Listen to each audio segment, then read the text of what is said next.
Commending my colleagues from Arizona. I couldn't agree more with them on what they were just talking about with regard to Obamacare. You know, like Arizona, Alaska is going through the same thing. We're now down to one health insurance provider in the entire state. We started with 5.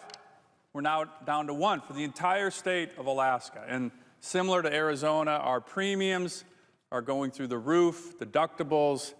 I certainly want to work with my colleagues from Arizona on ways to address states and counties in Arizona or places like Alaska where we have seen essentially no competition.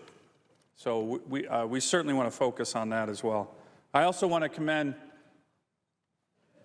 the senator from Arizona, the chairman of the Armed Services Committee, on what he has done for our military and how he has been a leader really in the country on national security and foreign policy issues, and his leadership, particularly as the chairman of the Armed Services Committee, is absolutely critical for the national security and foreign policy of the entire country.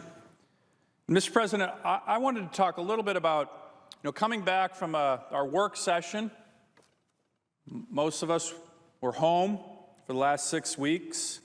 I had an amazing trip back home in Alaska, heard the concerns, hopes, dreams of my constituents across the state. Also saw a lot of pride.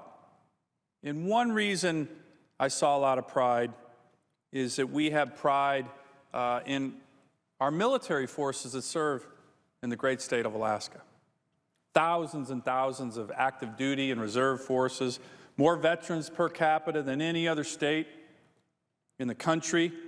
And I certainly had the opportunity to visit with a lot of our veterans, a lot of our military forces, active duty and reserve forces. Also had the opportunity to bring a number of military leaders for the United States military, civilian and military leaders up to Alaska to show them our troops, show them the great training.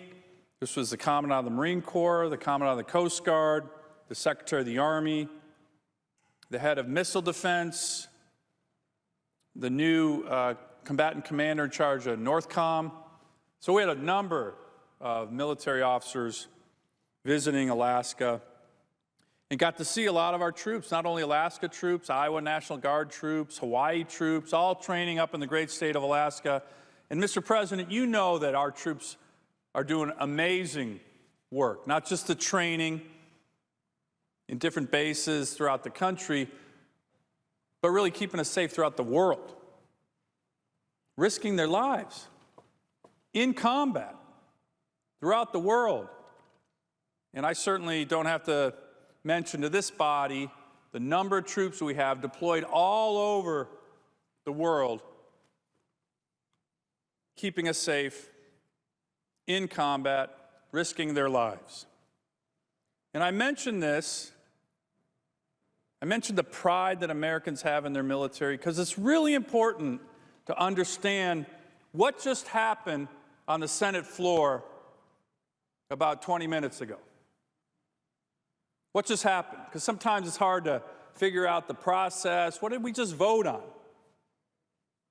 Well, let me put it bluntly. The minority leader of the U.S. Senate once again encouraged the members of the other side of the aisle of his party to filibuster the funding for our troops. Again, that just happened. The press won't report on it, but it's pretty remarkable given that what we have going on in the world and one of the most sacred responsibilities of what we should be doing in this body, we just saw another filibuster of spending for the men and women who serve in the United States military. What a disappointment. And what a disconnect between what's going on in the rest of America and back here in D.C. I want to remind my colleagues that if you went back home, regardless of where you live, regardless of what party you're in, and you asked your constituents, hey, should we be funding our military right now? Should we be funding the men and women who are overseas risking their lives, keeping this nation safe? The answer of probably virtually every American in the United States of America would be yes. But I want to remind my colleagues that what just happened here on the Senate floor, another filibuster of spending for our troops, wasn't the first time. Indeed, this is the bill that the minority leader of the United States Senate has decided he wants to filibuster more than any other bill that we have brought up in the last year and a half.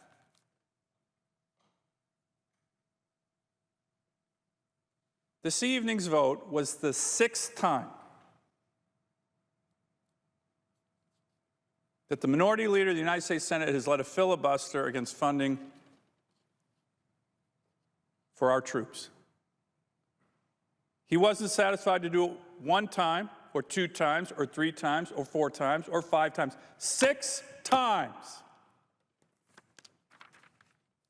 Now, Mr. President, you and I and many other members of the Senate were on the floor in July making the case that we shouldn't be doing this.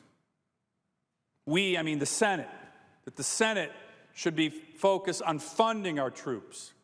And by the way, they read about this.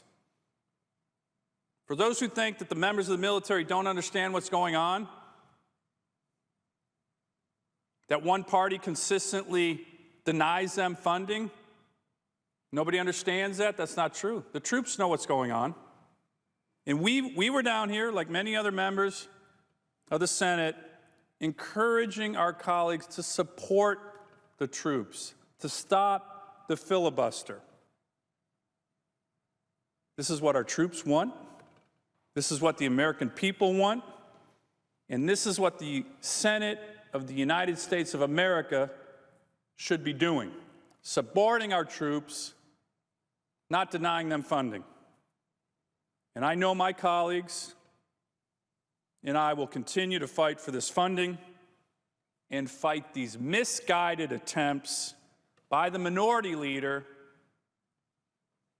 to undercut our troops, undercut our military, and undercut the funding that they desperately need and should be a primary responsibility of this body.